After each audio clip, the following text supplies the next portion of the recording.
I put a disclaimer essentially saying, like, we're just talking about our experiences. Yes. Our personal experiences. Yeah. And we're not experts. Not experts. Not experts. Whatsoever. Yeah. We're just, honestly, like, these things have been bottled up inside me for, like, years. And it's nice to just talk about it to colleagues and friends rather than just bottling it up for all, for decades. We're talking about it to people who have no idea what you're talking about, and they're like, oh, yeah. And you're like, never mind. Right. If you can't relate, you can't relate,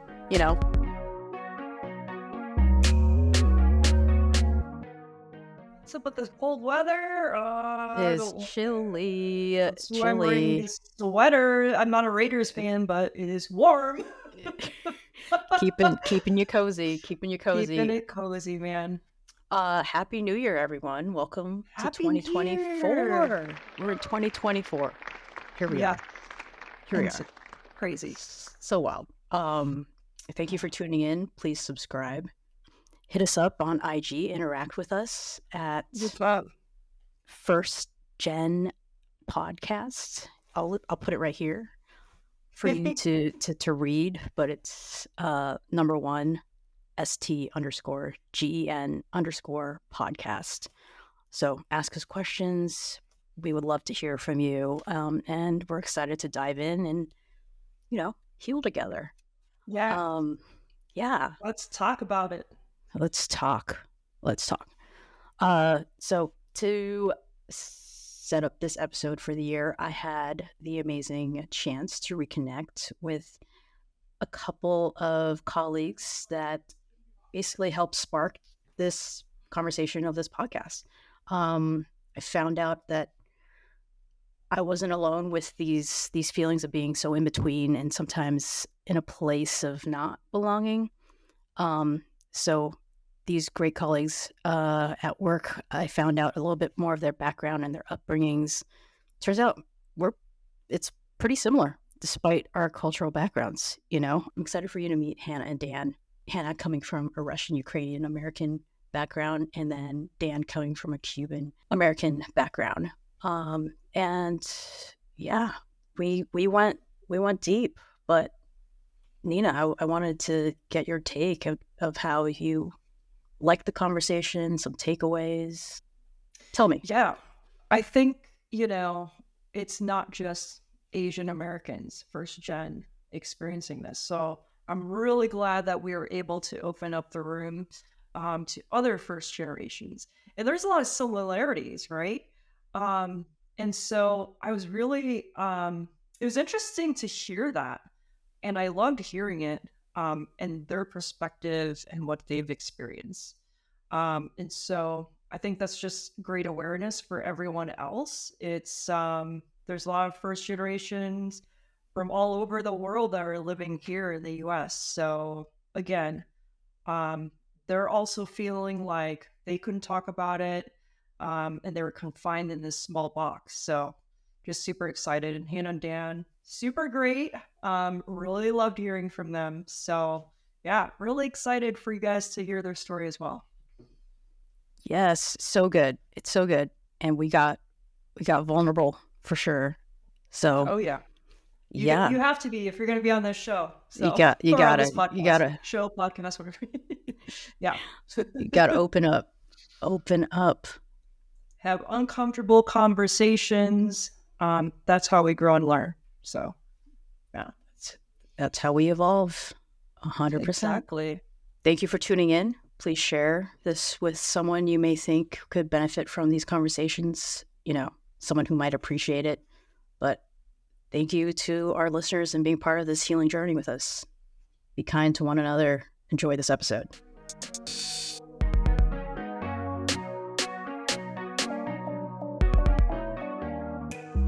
Thank you both for hopping on. Of course. Hopping on to this. We're yeah. happy to be here.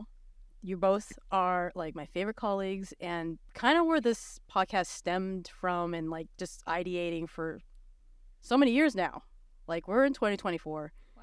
And I just looked at our email thread from when our first little meeting invite during the pandemic was like March 27th was like when you, Hannah, set out like a group meeting where it's First Generation Club. That's what that's what we called it. First Generation Club. And then here we are. Here we are. T, you're making it a reality. 4 years later, it's happening. Later. We're proud of you. Stop. Well, thank you. Again, thank you for being here and just being open and honest and whatever you want to share. But like, I just want this to be like a little special moment to just open up our hearts and healing, because that's what it is. Like, first generation, there's a lot to unpack despite all our backgrounds. But yeah. So many years of therapy bills. All the bills. And yeah, therapy is also a taboo in where I come from. So Same. It's already tough Yeah. to even just say that and like say that from my chest. Like, I'm going to therapy. Oh yeah, we don't use the T word in my household. The amount of times they're like, oh, I have plans, but those plans are therapy. And it's like, well, you just say it's plans instead of what you're actually doing. You could be saying honestly the most unhinged thing, like instead of saying I'm going to therapy. And Oh, yeah, 100%. I'm gonna like just jump off a bridge and have like a bungee to my ankles. That's okay, be safe. But going to therapy, that's gonna literally start a fight. yeah, Right. we were talking about it this morning, where it's like your relative, whoever that you're talking to, will be like, are you gonna talk about me? And it's like, no. Even though that's like Well- number one culprit in your life that you're gonna I remember in like in deep COVID, I did therapy at home, and I would do it like towards the end of the day on Fridays because my parents would literally they would usually like either leave for a little bit, go on like their drive, and like I would close 2 doors so I would hear when the door would open. And I was like, and if that second door opens, then I know they're a lot closer, and I had to tell my therapist, I'm like, we should like put this on pause for a hot second. Let's just wait. Being back home over COVID was a time and a half. 100%. Only Yeah. the bravest soldiers did that, by the way. Yeah. No, I think I wanted to cover that since, again, this stemmed years ago, and we kind of had to go back to our roots a little bit and then be around family or lack thereof. I know that is a struggle in itself, because Yeah. you got to go back to the family and be safe and all these things. The world's ending. We didn't know, Totally. and you have to face the reality of. I feel like Hannah and I at that time were really good like mirrors of one another. Of like it was everything everywhere. I did like option B, Hannah did option A. We shared But a like therapist also at this time. Oh, what? shared a therapist with the same therapist. That's you. Like Hannah stayed home. What'd you say? I'm sorry to interrupt you, but our therapist is first generation American, and she specialized in individuating from your family. And so True. I started going to her, and then I was like, Dan, you gotta go to her. And then we Reference shared- referral bonus. You gotta go to our girl. We love you, Nancy. You did a lot for us. We love you so Did a much. lot. So It we big shared time. a therapist. Oh, that's amazing. It was good. It was a cute one. We were both in on it. Continue on what you were saying. Hannah did option A, staying in LA, 'cause she was like, that's better for my mental health. I'm like, I gotta go home. I think that's better for my mental health. I'm like, I don't know which one was better, which one was worse. I'm like, at some points I was doing really well and Hannah was doing really well. And at my other times, like, oh God, my family's up my ass. And Hannah's like, I ain't got that problem. I'm doing a lot better right now. Neither was better, neither was worse, but it was an interesting like reflection of the decision we just made. Totally. It was truly choose your own adventure and pick your own poison. Like, just Right. make a choice. What can you what can you swallow? I'll never forget the day I saw Hannah over COVID have a glass of water like this, and she was rationing her cold brew, and she literally just put like a drop of cold brewed water, and I was like, save my girl. She Okay, for the record, my parents are from the former Soviet Union, and my dad is from Russia, and my mom is from Ukraine. And my dad grew up in St. Petersburg, which was formerly Leningrad, and his mom grew up during the blockade of Leningrad. So that was when there was a huge, essentially, famine, man-made famine, because there was a blockade, so they couldn't access like fresh food. And so people were literally starving and eating rats, eating hair eating dust, which is insane. And obviously that wasn't like everyone's experience, but that definitely was more common than you would like to imagine. And so my dad grew up always hearing like, ration your food, don't waste anything, you know? And so that in my time of crisis, clearly. But even then, I remember like everyone was going to like the supermarket, and Hannah was like, "Nah, I'm gonna go to like the convenience store. I'm gonna go to the liquor store that literally sells like canned goods too." Like Hannah was like had her things stocked, and she wasn't like going to all the places where I was like, "Wow, that's that." I was like survival. I was like my old Yeah. Soviet like upbringing is going to really come in handy right now. So I went into straight up like insane person mode, but also like We I'm all gonna went into survive. No, you went into your bunker. You Yeah. Yeah. basically made your safe space. Protect yourself. You know what you do to stay safe. I had a friend who's like American, and I was trying to show her my ways of like, okay, you need to buy this. Let's go to the liquor store. Because she was like, I'm just going to go to Trader Joe's and buy a bag of popcorn. And I was like, no, you cannot. And I was like, you need to seriously take this 100%. Like, you need to realize what's going on because this is not a drill. And she's like, no, it's going to be fine. As the doors of yummy.com were like shutting around us. And I was like, come on, we're going. And I made her cry in an aisle of the liquor store because I was like, okay, and this is Spam and we're going to eat Spam at some point. So like stock up on Spam. No one's taking it seriously, but like this is a good move for us. She literally just started crying in the liquor store from being nervous. She was like, but I just want Annie's mac and cheese and popcorn. And I was like, that's not an option. So I went a little hard. Hey, you gave her Well- the truth. Someone And had to. hopefully she powered through it. And nothing wrong with Spam. Like I eat that even Spam is good. even Give me a without MSP. yeah, Spam with subi, 100%. Spam and eggs. I think a lot of people are intimidated by Spam because they don't know how to cook it. Yes. I just want to put that out there as Yeah. a disclaimer. I totally agree. So I was like, we are doing this. And she was like, I don't know. I don't know if I can. I don't know how. yeah, don't eat it straight from the can. You gotta cook it Yeah, cook it up. properly, put the right amount of sauce. Let me tell you, I was willing to eat it. The right amount of sauce. Are you talking about the sauce? Yeah. I was Straight like, from the can. hey, if I had to. Speaking of rationing, I was like, if I've got to do that, all the power goes out, I'll do it. Need to be with you when the world goes down the shit again. Essentially. Also, It's inevitable. food is It's happening delicious, again. and I'm just putting that fully out there.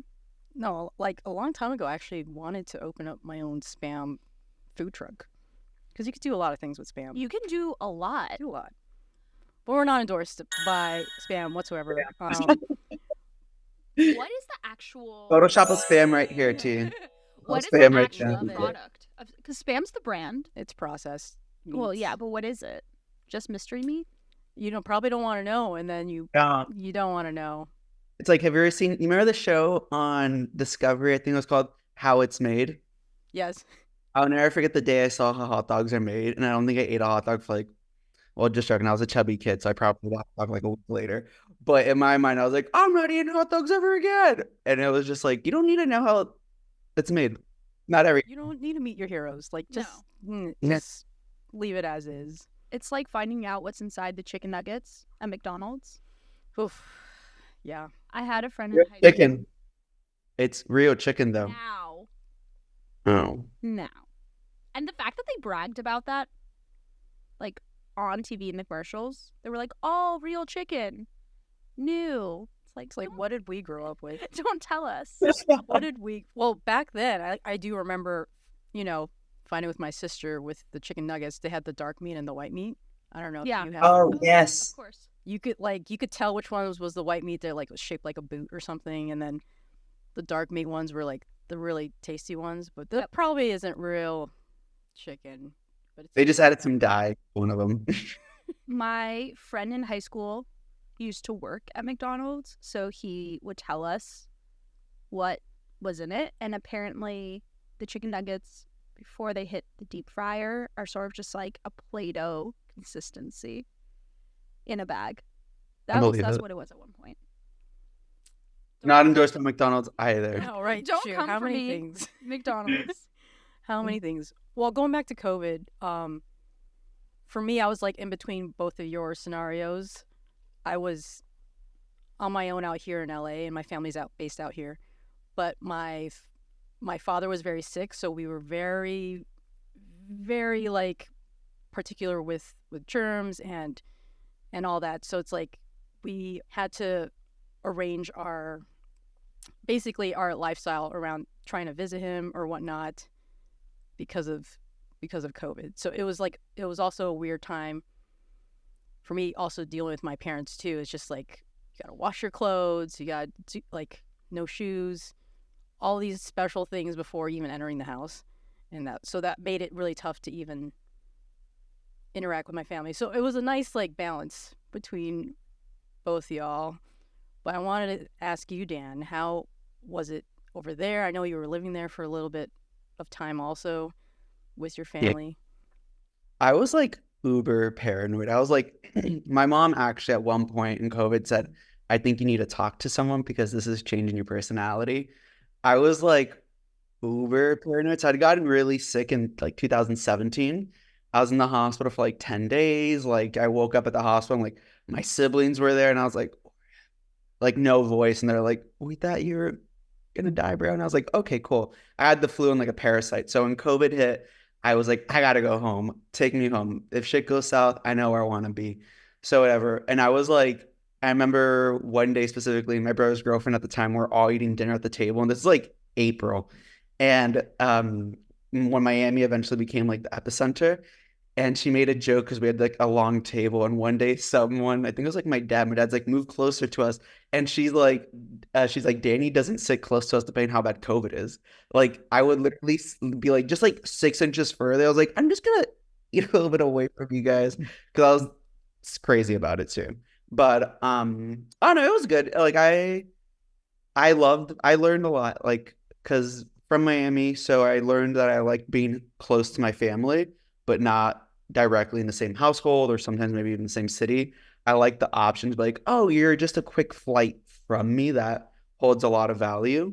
And I was home for about like a year and change. For as bad as Miami was in terms of nobody believing COVID in Florida, our bubble was actually really strict because my neighbor's dad has ALS and he's bound to a wheelchair. So we were all very like strict about it. We had a big bubble, but it was like a tight bubble. It was 12 of us total, and like nobody ever actually got COVID and like spread it around. If anybody got COVID, it's because they broke away and never came back. But like I was going lobstering and fishing a lot and I loved it. That was a good way to like release energy and be with people. But I was here for about like the year, and then I remember when I got vaxxed, I was like, it's time to go. Your boy has to break away and go to a place that like feels more like myself. So I went to Colorado and I was there for like 6 months and I really enjoyed it. But it was just a good time. I feel like gaining weight was important. I mean, like I come from like a Hispanic household, Cuban. I'm gay, and being gay isn't like always celebrated sometimes like Latino culture. And that got kind of really hard. And then with COVID and then with like the rise of like DeSantis and whatnot, I was like, I gotta break away for a hot second, go to, and like living in LA, like living in California for a long time and really exploring different areas did form a lot of my like thought process. And once COVID kind of ended and I came back home, I still remember like going to certain parties and hearing even now some people the way that they speak and like express ideas. I'm like genuinely shocked that I still hear this in a major city.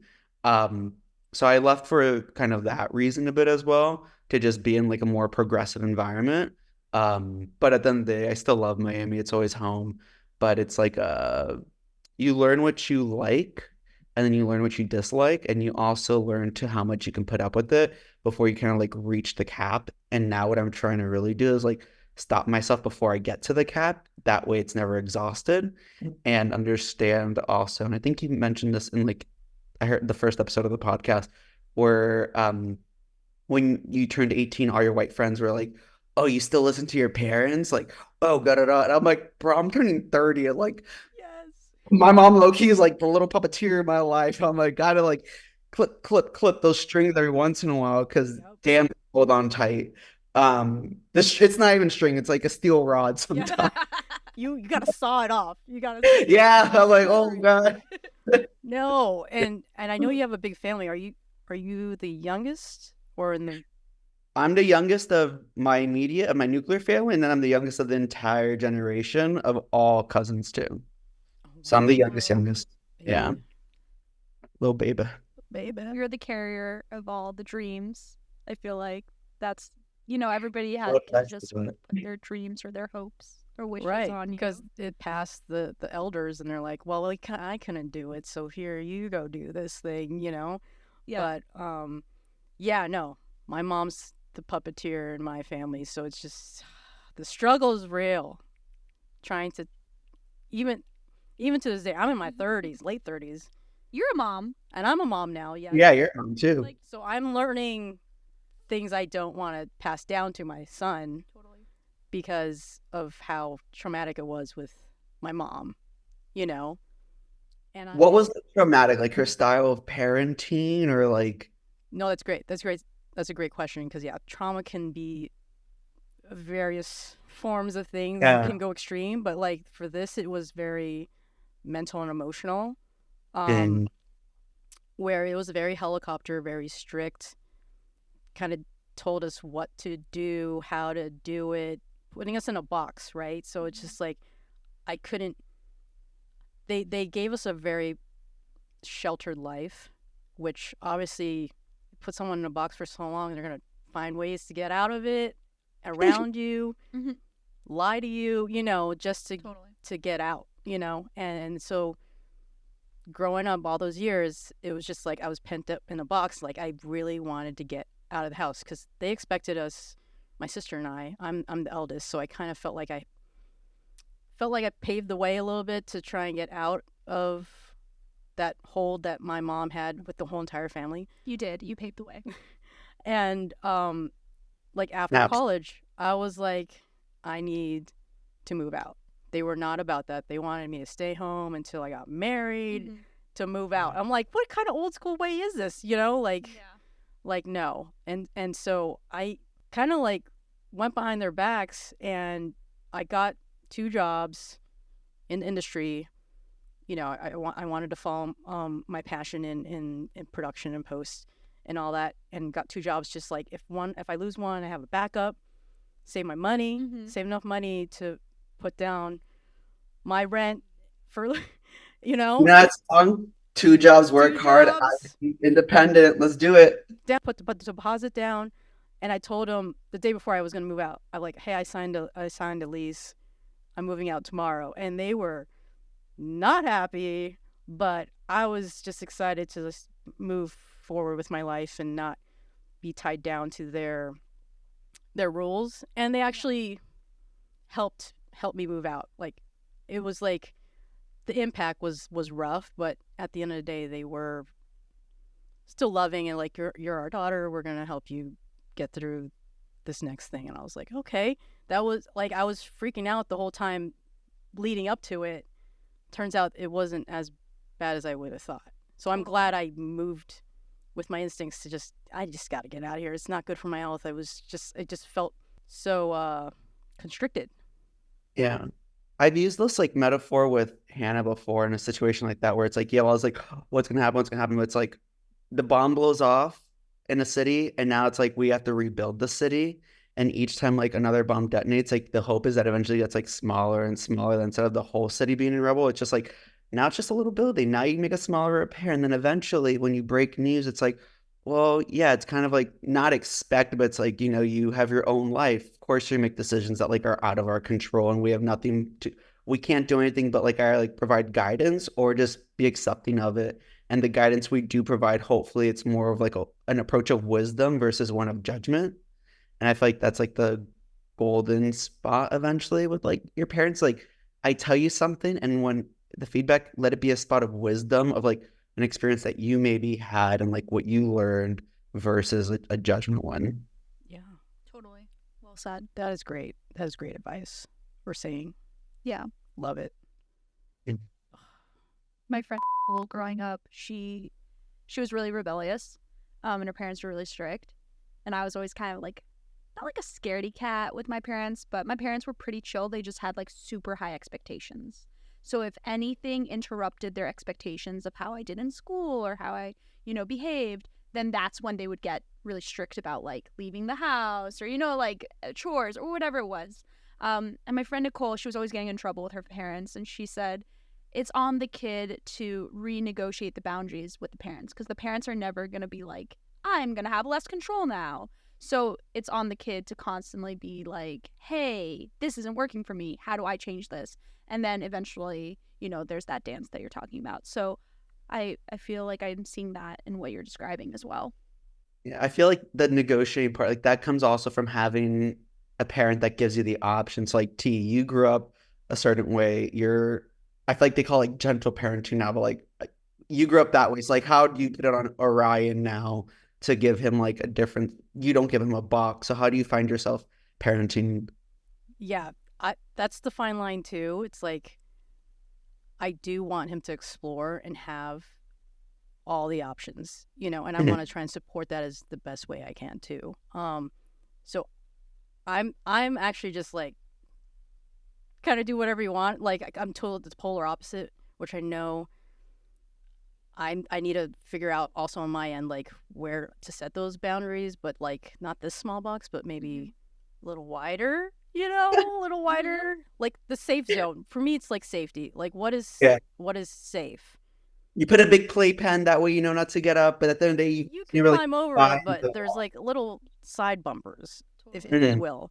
But my situation now is the interaction I see with my mom and my son, and she's starting to do the whole puppeteering with my kid, and that's where some fun friction happens as well. And it's trying to set boundaries with her. I'm like, hey, where I'm actually now expressing myself, because it was very hard expressing myself growing up. Like I was very do as you're told, very the obedient, like people pleaser type role that I didn't speak up for myself. And now I see that changing, where I'm like, I'm speaking up for my kid, so the same generational cycle does not be brought down to him.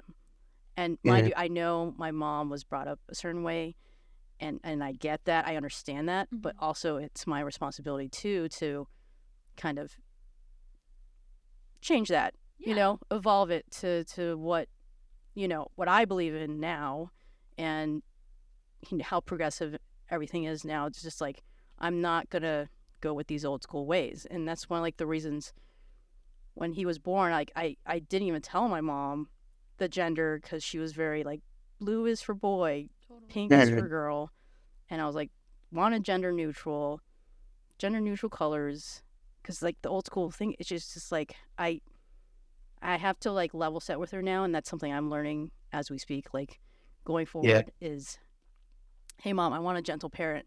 Like her advice the other day, because I spent the holidays with her since the daycare was closed, so hey, let's spend some time with Lola, with grandma, and she straight up just told me, it's like, you need to scare him sometimes. And I'm like, excuse me, scare him? He's like, yeah, you need to put fear on him. I'm like, so he could be obedient. Jump out of the corner, like, boo. Like, you need to scare him. I'm like, why? The way that you parented me, I have to go to therapy for that. And then she shut it up. But like moments like that, I'm just like, that's her thinking, and I'm put in this place where I need to, set boundaries. You're seeing how the sausage is made. You're like, oh, so you were trying to scare me. Like, like all those moments where you're like, oh, I feel so, shamed or scared or whatever. It's like, oh, so that actually was your goal. Like, and she probably looks at you now and it's like, you're great. She says, amazing. You turned out fine. I'm like, I'm going to therapy. I'm not fine. Yeah, totally. But to her, it's like almost more proof that it worked, because here you are, like a successful woman, like you have a family of your own. I'm not condoning scaring your children, of course, but I think that it's really interesting seeing that generational feedback, because, she's like, hey, this worked for me. Now you try. And then you're like, no, it actually didn't work the way you think, and I'm not going to do that. I feel like that comes from like parents who like I'm not technically quote unquote first gen, because like my mom was born in the US, born in Miami, but like of Cuban parents.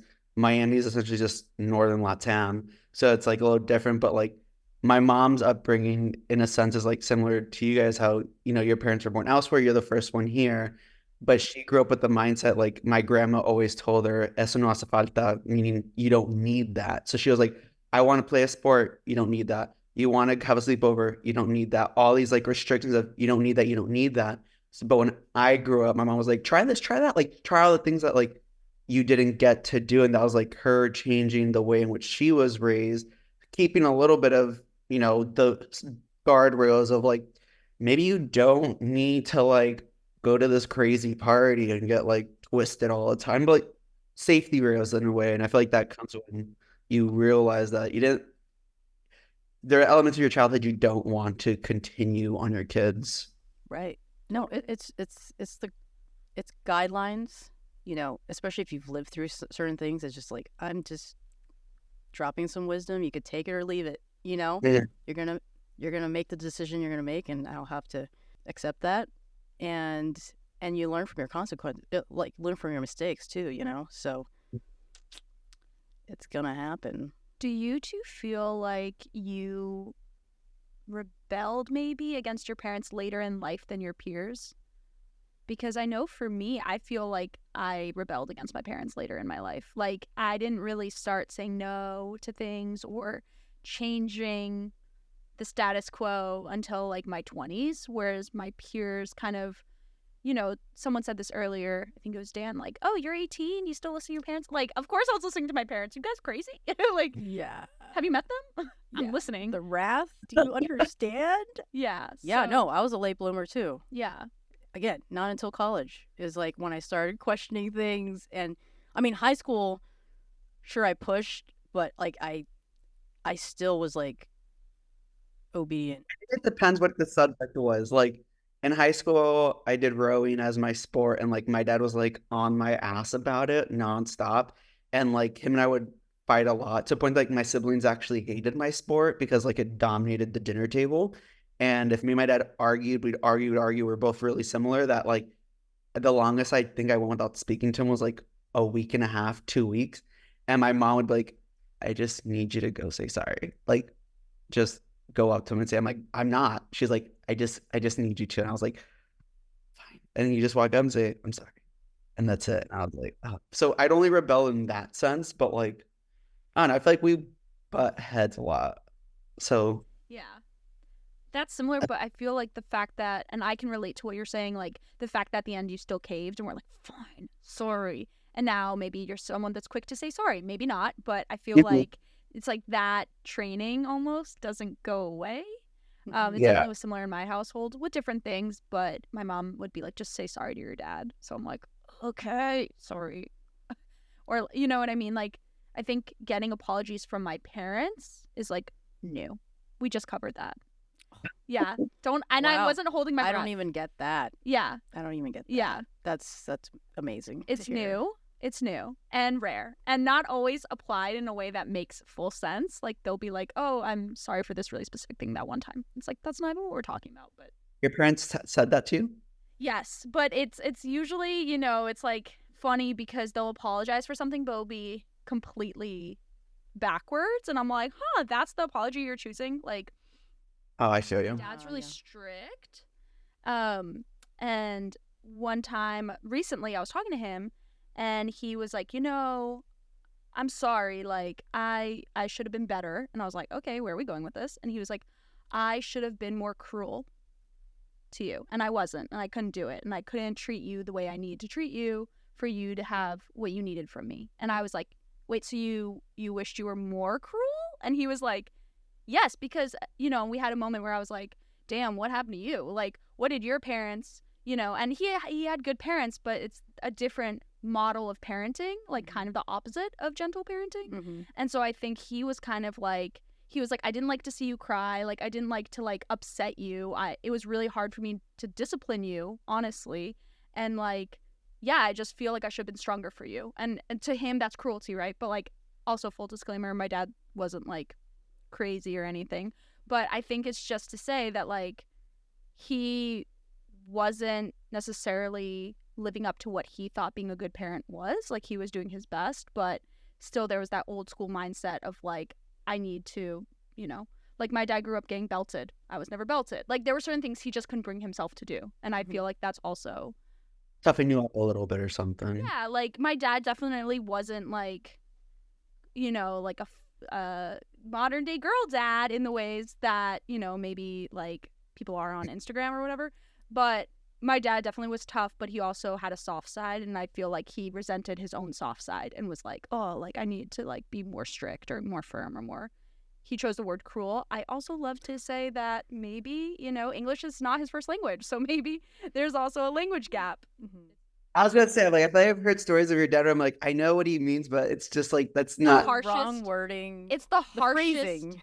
It's the hardest Yeah. way to say whatever he's choosing to say. So that's all to say that, like, yes, he's given me an apology, but it's like the weirdest, most backwards apology where I'm like, That's, I'll take it because this is progress, but Yeah. That's still an apology.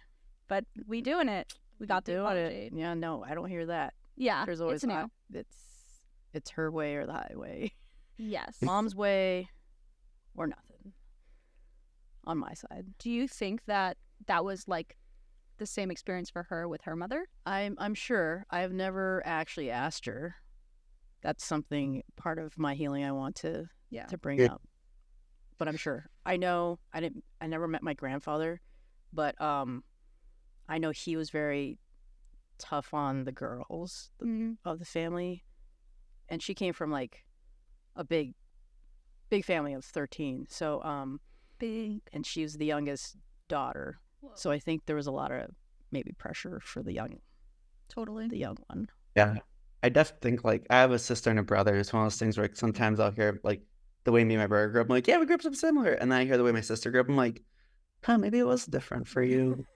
You were the girl in the family. Ladies sometimes. Yeah. Sometimes Strict, I think. Yeah. strict in like ways that now seem kind of archaic. I feel like being expected to learn how to like cook and clean and sew in really specific ways, at least in my household. Yeah. Well, it's so funny because like in my household now, it's like my brother's a phenomenal chef.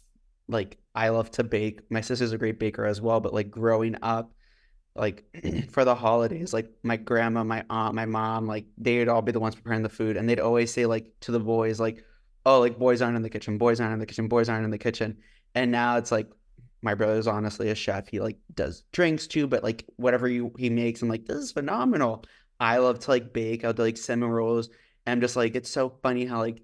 And now I'm curious, like, did I end up loving to cook because I was told for so long that boys don't belong in the kitchen? And it's like these were women who were instilling that just over and over. And like my grandma loved to cook, and like she'd have over like 14 grandkids every Tuesday for like 8 years. Every Tuesday, it was always, we're going to Mima's house for dinner. And I'm like, and then I think about it, I'm like, well, did she see it as like, well, this is like her role, or was it also like she also loved to do it too? And it's like, where does it go? Versus I know some women who are like, oh, I have to cook, and it's like they don't like because like, well, I don't want to cook, I don't like to cook. Like, why doesn't the guy cook? And I'm like, that's also super fair. So it's like sometimes when it's an older demographic, I'm like, was it just because you weren't really like exposed to that thought, or you were never like you never questioned it? Right. These gender roles that are just like passed down, like this is what's expected of you. Yeah. Your duty. Yeah, and it's just like that's the energy. Like I only started cooking recently and enjoying it because I feel like I rebelled against it for so long. Like me and Dan used to live together. Yeah. And at one point Dan was like, "Do you even know how to cook?" And I was like, "Valid question. I do actually know how to cook." And I'm actually a decent cook, but I think that I pushed away from it for so long because it was so expected of me. And I was like, nah, I'm not doing that just to spite you guys, The rebel. Yeah. Rebel inside. Because I'm the youngest. I have an older sister, so she kind of took on a lot of the paving of the way. So I think that's because she cooks at all of the family gatherings and she like helps serve people and all that stuff, and I kind of go in and out of helping with like. You need somebody to make sure like the cups of wine are filled, that the beers are flowing. Like, if I'm like, it's like, if you're not cooking, I'm like, you know what? No one needs to cook, but like, let's pour the wine out, keep the vibes up. Yeah. Like growing up- charcuterie board. I just That's all. being like jealous of the guys growing up because I felt like when I, would have family over and family friends, and I would see all the women working so hard and like not relaxing, and like I was like a kid, but I was expected to like do those things, and I saw the guys just like being served and like everything taken care of, and I was just like, I want to be with them. Like as a kid, you know what I mean? I was like, I want to chill too. I want to just hang out and have people like fill my plate for me and clean up all my stuff. Like, I'd always feel so guilty on that, the cleaning up part. I was like, why are people sitting down? Like, well, some people are cleaning. I'm like, gender roles. yeah, it's So I just remember like, and I do feel like I could have been more helpful as a kid to my mom and my same. sister. So like, love you guys, sorry. But I think I was just seeing it in real time of like, hey, I don't want to do this. Like, I don't want to go down this binary. Like, I don't like it. I want to be with them. They're chilling. And then, you get shown things as you get older about like guys do this. And, it's not like that anymore now, which is amazing. But like when I was growing up, it was very much like the boys play these sports and the girls do this. Right. And, whatever it is. And like, I remember being like, I don't know, this kind of sucks. Like, I'm getting the short end of the stick, I feel like. But sometimes it's... all of them with like a glass of like whiskey or vodka on the sofa drinking, and she's like, I want to be there. I want to be sitting down drinking a glass. Yeah. I don't have any brothers, so I kind of just took certain, I don't know, liberties maybe of being like, I'm just gonna take this role right now. I'm gonna claim this. I'm gonna claim this.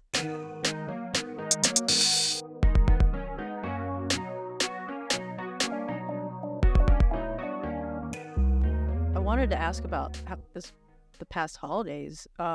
Did you spend it with your family? How's that dynamic going back?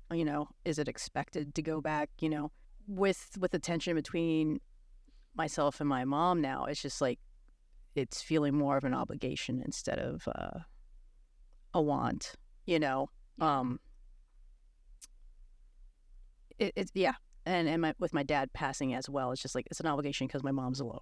Yeah. So I kind of have to be there for her despite my actual interest, because there really is no real connection. It's very sad, and that's one of the things I want to cultivate with my own kid, is the connection.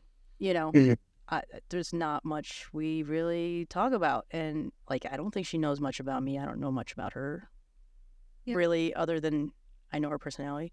But yeah, for the holidays, like, is it a joyous occasion going back, or is there, it's like those ill feelings coming back in you for being surrounded by them for X amount of days, or is it like, how were the holidays? Daniel? No, so I think it depends, because like, I actually didn't know you weren't close to your mom. I thought you were really close to I knew you were close to your dad, but I also thought you were close to your mom as well. So just learned something a bit more. I think it kind of depends on the relationship you have. So like, I'm close to both my parents, but I'm not close to them for everything in my life. And that's something that's hard for me to like accept. That's been like the source of like, some of like, I had one of the biggest fights with my mom on the 20th or the 18th, whatever it was. And I was like, wow, I was not expecting to have this conversation with my mom. And I remember I texted my brother, I'm like, I need to talk to you about something before I talk about it with mom and dad, but I need to brainstorm this first. Cause my brother was like my biggest like advisor. I'm like, let's trust this one here. But I think it depends. Like, my sister maybe resonate a lot more with you on that, versus me. Luckily I'm able to I did a road trip with my mom from New York to Miami over the course of like 3 days. And like, we had one blow up fight and that was it. And then we got over it. We chatted about it. We're just still driving. I think it depends where I'm at mentally, honestly. If I'm like really strong, we're like not in like a mood or it goes well. This past one specifically was kind of funky. Our dog had passed away on the 23rd, so everybody was like in a funk. And then on the so it was like a little weird, but for the most part, like, I have a good time with them, but I have a limit. And like, my mom sees it like, right now I'm doing the nomad thing, and at one point I was going to be home from Thanksgiving through like now, And my mom was like, I don't want you here from Thanksgiving to Christmas. Like, you have to leave and then you can come back. But she's like, I don't want you in Miami. She's like, you don't do well here. I acknowledge it. She's like, it's not that I don't love you. It's that I just know you don't do well here. So my mom's like changed a lot with her understanding. I appreciate it. It's more so sometimes with my dad where it's like the way that his love language isn't necessarily my love language. So sometimes that's where we hit some friction. But it's all about like I have a cap, before I'm like, I think I need to go elsewhere because it kind of just throws me in my funk, or I feel like I repress a part of myself for too long, and that's where I'm like, I can't do it anymore. All of a sudden, like I walk into a room and like I bring my own darkness, and that's when I know it's time to have like distance and separation. And I would say like, I don't know, it just comes from the whole thing of like what's taboo to speak of, and like at what point like do you protect your own mental health, or is it like you sacrifice your mental health in order to like shock them? I don't like the word shock, but like discuss something that they're uncomfortable about. And that's sometimes where it's like, I struggle with my sister, like it'd be like my brother here, my sister here, I'm in the middle where it's like my brother gets along no problem, my sister is the one that definitely has the most friction, and depending on the topic, I'll have friction, and I need to like navigate it in a way where I'm like, okay, you can maintain this and not go too stir crazy. I feel like that's a lot of growth on you and your mom's part. That like that's you're more boundary authentic, setting because right you're more there. authentic with her, and then she can pick up on that and be like, hey, like I love you, but this isn't good for you, Right. Instead of like, oh, these are maybe like my desires that I'm gonna impose on you, of like you being close by all the time. Yeah. I mean, how did you take that? Did you feel a certain way when you heard that? Were you surprised? Were you? No, I was generally like, you know what? I think that's so right, because like when I left to Colorado over COVID, it's because I was here for like a year and a half, and like I felt myself like going back into the closet, and I was like, I gotta get out. I was like, it took so long to get out of this closet, like the clothes was, I'm like, get me out of here, please. And like I just told my mom some stuff. I was like, Mom, I gotta go for X, Y, and Z reasons. Like that's just the way it is. And sometimes I feel a little bit that here where it's like when I'm here for too long, like if I date, I'll be out in public, but I'm like looking over my shoulder a little bit more, just because like my family wise, they're not like I'm accepted, but it's not like talked about, Yeah. Like, well, how long does being accepted feel okay versus like, well, this is still part of my life. And that's where I will struggle at moments, be like, I need to, if I'm not like standing up for myself here or like feeling authentic, that's when I'm like, I think I need to start to leave a little bit sooner. Self-awareness. Yeah. Yeah. Authentic self. Seriously. You don't want to keep hiding, right? That eats up mentally, emotionally, and your body. That's not healthy. Yeah. So Chronic health issues are a result of hiding your authentic self, yeah. says Nancy. Says Nancy in my doctor's bill. And my Dr. Bills. But Hanny also went home for the holidays. Yeah, I went home too. And it was actually super interesting because me and my family had been kind of on the outs for like the past 5 years. But this was the first time I went home, and it was like I felt genuinely seen and like supported by them, and it had not always felt that way.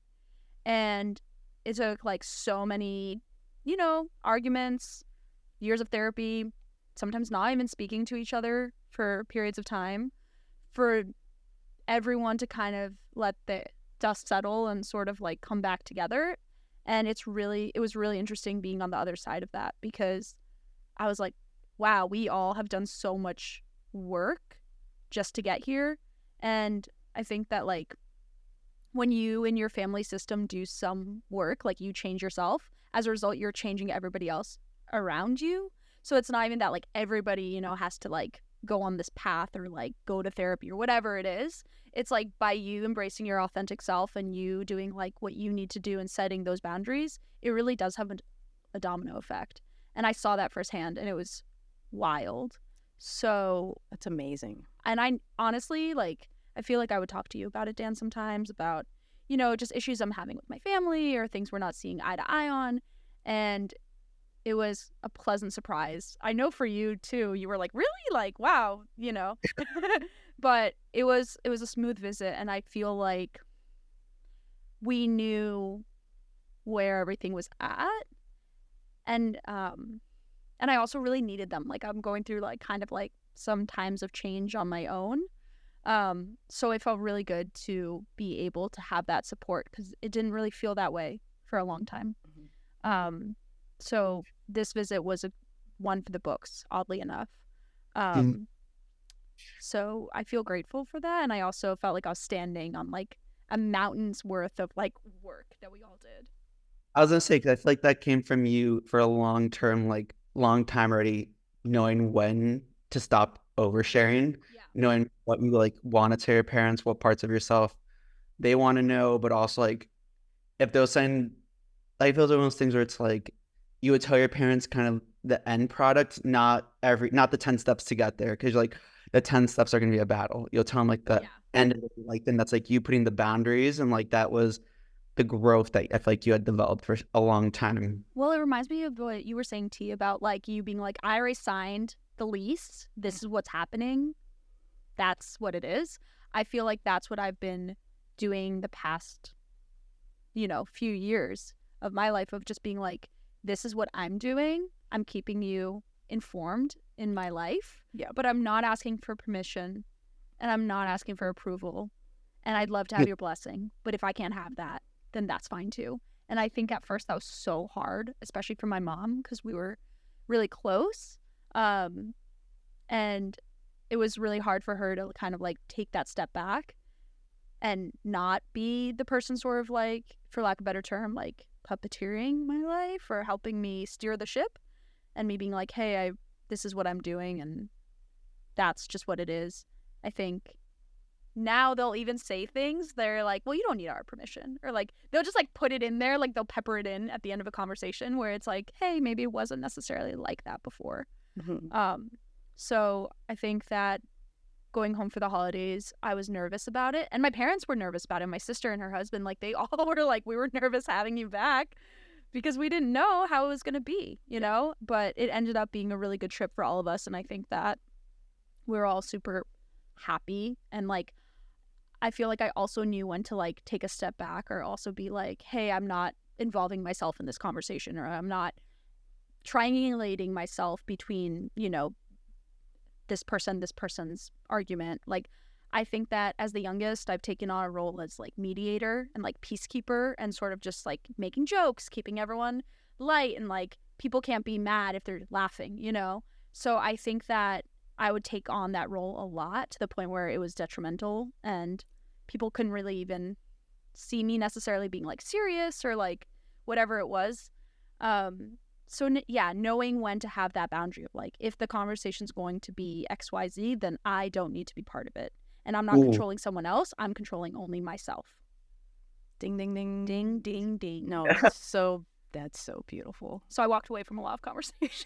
Good. While I was home, but as a result, we all had a better time. Yeah. But it's necessary. Like when you get triangulated in a conversation, and then like you hear one side of the conversation, and the other person tells you their side of the conversation, I'm just like, and what do you want me to do in this? Like, yeah, right. What do I do with this information? This is like, ooh, yeah. No, step away. Be the Homer Simpson into the bushes. Into the bushes. Just like, hey, I'm out of here. Love you guys. Yeah, but I'm and not part of this.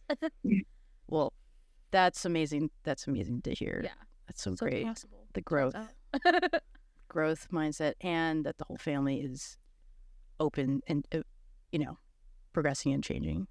In a positive light. The beginning was not like that. Just really want to put it out there, maybe for people who are hearing this and being like, oh, like whatever, that's unrelatable. It's just like in the beginning it was a huge struggle, but to Dan's point earlier, like each time the bomb detonated, the rubble was less and less. Like there was, less of a harsh impact. Yeah I hear you. Like some white kids I know just like have this sense of being so polite. Like I never grew up calling my friends' parents like Mrs. Ramos. It was always like, hey Daisy, what's up? But I know some people to this day, they're like, and Mrs. Peterson. And I'm like, Jim's mom, like, what are you talking about? You should get the fuck out of here. Like, you're an adult, she's an adult. Call. Like, I think you could say like, yo, Jill, what's up? Like, I don't know. I feel like that's something that sometimes culturally is really different when I would talk to like some, or maybe it's just like Miami's this interesting sphere where it's like, I remember my high school did a poll, and I went to a public school of like, what's the demographic of the school? The school was like 50% Hispanic. It was like 40% Black. It was like 9% white. And then it was like 1% remainder of everything. And it was like, that included like Asian, and that included like, honestly, everything of it. It was like Southeast Asian, Pacific. It was all of that was just 1%. And I was like, wow, Miami's just so different that like, growing up here was never the feeling of like minority, but always like a majority because everyone was like Latin around me. And my whole group of friends was like all of these different like Peruvian, Bolivian, Colombian, Cuban, Puerto Rican, etc. That like then going to school in Boston, I was like, oh, this is white culture. Like that's so interesting. Shocking. It's eye-opening, right? You don't hug and kiss when you say like see a friend. Like that's different. No, you don't. Well, not. It's very like prissy. I was gonna say prim and proper, but it's kind of like there. You still have those like puritanical roots from when the Pilgrims came.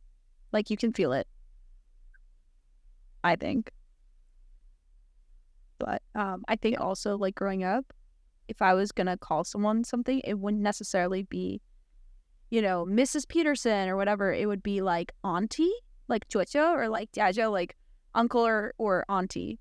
So it was always interesting going from like my parents' world and my family friends and my family to like, my like school world or, with my friends that weren't. You also did Russian math camp, and I feel like Russian math camp is like formative too for you. I did. I went to the Russian School of Mathematics, and I went to Russian math camp also, because there were things in the community I grew up in that like everybody did, and that and like ballroom dancing was a big one, but I didn't ballroom dance because that was my rebellion. Yeah. Like I'm not doing it. Did your sister do it? No, but I kind of wish. Oh, I did rhythmic gymnastics instead. But I wish that I did ballroom dancing in hindsight, like not because of the social pressure. I still am like, that was cool that I said no to that. But I wish that I had rhythm, and I wish I knew how to like cha-cha or something. Or to like. But I know I'm really good with fractions. So what's up? Really good with equations. So there's that. But yeah, Russian math camp was super formative. I was the president, which is hilarious. Hannah for prez. That was what they said. At the campaign. My platform was plunging toilets and supplying toilet paper to all the toilets on campus. Stop. Yeah, there was this guy who was like the maintenance man. His name was Mehman, and he like would just always be like asleep or like not unclogging the toilets at all. And girls camp and guys camp were like separated. And I remember we just had so many problems with the girls' toilets. And my dad, remember earlier I said that I didn't have a brother, so I kind of like took on random roles, like those things. So when I was little and my dad needed help like at our house plunging the toilets, he taught me how to do it. So I was like, I'm an expert plunger. I heard Hannah say this multiple times. Like, I've never heard the backstory, but Hannah's fun fact, one of them could literally be, I can plunge any toilet you got. Any toilet. So it was almost like a party trick. But then when I got to camp, I was like, this is ridiculous. I don't need Mehman to plunge my toilet. I can plunge my toilet. So I just went around freeing all the girls' toilets. And then I was like, fuck it. I can bring it to the boys' side of camp too. And then I did that. And then politics, baby. There it is. Became the president. You paved the way for cleaner toilets. Well, people were like, what have you done for us lately? And I was like, that toilet. Yeah. Actually, I cleaned that for you. You flush your toilet? Yeah, you're welcome. Did you have something to wipe your ass with? Yeah, you did. Right. You're welcome. You saved your ass. Really. There you go.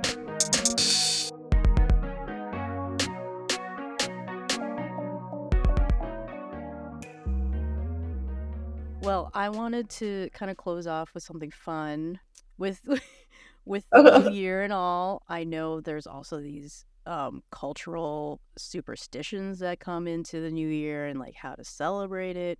I know for like the Filipino culture. As a Filipino American, like my mom would tell us, or my parents would tell us this growing up, is like you have to have like coins on your person for prosperity for the new year, and you have to jump really high so you could grow tall. And I'm like, I'm not that tall, and I jumped. I can't. I jumped so high. What happened? So high as a kid, and here I am at 5'2". Didn't work. Again, I'm just curious to know from like your cultures and your backgrounds, like if there was anything for New Year's, any superstitions. I want to hear Hannah's, because one of my favorite superstitions about Hannah is whenever you sneeze at the appropriate time, she goes, for the truth. Like, blessing for the truth. And I, Yeah. So, it's funny that you say that, because I feel like a bad member of my family, because I'm like, damn, like we definitely have superstitions and traditions, but I clearly was not paying attention. My family's very superstitious in general, so there's a lot of general superstitions that I could share. But for, New Year's, the only thing I can think of that my family has been pretty, consistent about was wearing something new for the new year, to go into the new year with like a clean slate, whether it's like even socks or a haircut or whatever. oh, you're both right. But yeah, This they're year? super superstitious in general. So I'll just share like a few. One of them is when you're telling a story and it sounds really out there, but it actually happened, and you sneeze during the story, somebody else will say, for the truth. Like, and it's funny because it's not just like an Eastern European thing. It's also referenced in Homer's The Odyssey. Like, Odysseus comes back from his travels and he is telling a crazy story, and he sneezes while telling it. And I think it was like a monk is like, he's sneezing a blessing on his story, so it means it's the truth. Stephen Colbert actually has a really funny rendition, little monologue explaining that much better than I could. But another one would be like, if you bump heads with each other, like physically, like knock heads, you have to like bump heads again, so you're not arguing in real life. I'll take it back. Or bump you back. Or if somebody steps on your foot, you have to step on their foot, but not hard. Yeah. Some people go way too hard, and they're like, God, and you're like, whoa, I didn't say abuse me. I said like just step on my foot, because you don't want to offset the balance. You don't want to step on each other's toes. So a bunch of little things like that. But then there were some that I had to completely nix because they were so just taking up too much of my life. Like one of them was, don't let someone cross over you. Like if you're like laying down and someone steps over your legs or something. And you know what? I had to let that go at a young age. I was like, fine, I'll be short, or whatever the consequences are, because it just became insane, like chasing people around if they crossed over me, to like cross over them, or be like, no, you can't cross over me at the movie theater, or like whatever it was. So yeah, there were some I just had to say goodbye to and be like, I'm a bad person, I guess, in this regard, but sayonara. Not at all. What about you, Daniel? There are honestly a handful in the like Latino culture, especially for the new year. I feel like the most popular one is you have to eat 12 grapes. And you do grapes too, T? We do fruit. We have to have like 12 or as many fruit. My mom like puts the whole entire table is full of round fruit, oranges, apples, all the things. Like, just lay it out. But I think it's very similar. Yes. Yeah, it's like I don't know why grapes. Honestly, I just thought about it now when you're talking about. Hannah's much more eloquent than I am and asks questions to understand the reason behind everything. I'm just like, oh, I gotta eat grapes because 12 grapes, 12 months of the year, one grape, good luck for each month. You wish. You say like a wish for each one, like intention of it. But I don't know why it's grapes. But I mean, like, I don't know, T, if you guys do fruit as well, comes from the Spaniards, I guess. Like, probably is the Spaniards, but I think it's the circles, because like prosperity, and it's just more luck. yeah, That's cool. I don't know. I don't know the full either. I'm just like, okay, I have fruits out. I did actually have grapes out. I was just like, okay, I'll pop some grapes. What color grapes? See what kind. We had red and green. I like green, but it's a preference thing. But supposedly green is the one that's better. I think goes towards wealth and health, and Green it's a lot. There's a lot of superstition leaning towards money. Yeah, that makes sense. Fun. Well, there's that one. Another one is, I don't know if this is just Cuban, but you get your luggage and you go around the house, you go around the block, and it's supposed to be to bring travel for the year. So Oh. like, in certain neighborhoods, you would just see like a bunch of Cubans walking around with their luggages. Did you have all of your luggage? Because you're nomadic. Were you just like 5 carry? No, honestly, I've never done that one. But this year, I was with a bunch of friends, like in the Keys, and we like got our luggage for a hot sec, and we're like, we're traveling right now. Woo. That's really popular one. The one that we do every year also is you get a bucket of water, and then you open the front door and you throw the bucket of water out, and it's supposed to be like to release all the bad omens of the year and to like welcome in the new spirits. And then the one that I actually do, and this one I'm like very like attentive to, is the first rain of the year, to make sure you get wet by the first rain. So whenever, yeah, I like the first rain one's my favorite, and that was one that's like whenever it would happen. I remember my mom, she'd like, "It's raining, you gotta go outside, like get up, go, go, go, go," and I was like, but now I like do the first rain as well. I love the picking and choosing. Yeah. Yeah, I you're have like, to. oh, I like this one. I'm gonna do this one, and this one, it's like, Right. I don't know. Which the I mean, someone says knock on wood. I'm like, find the wood right now. I need a knock. Oh, my OCD is going off. God, knocking on the Knock. head too. Do you guys have that? Where it's like if someone, says something like, oh, like, I hope your flight goes safely or whatever, and then you're like, oh, knock on wood, and then if you don't have wood, you knock on your head 3 times. Does anyone else? have Yeah. Yeah.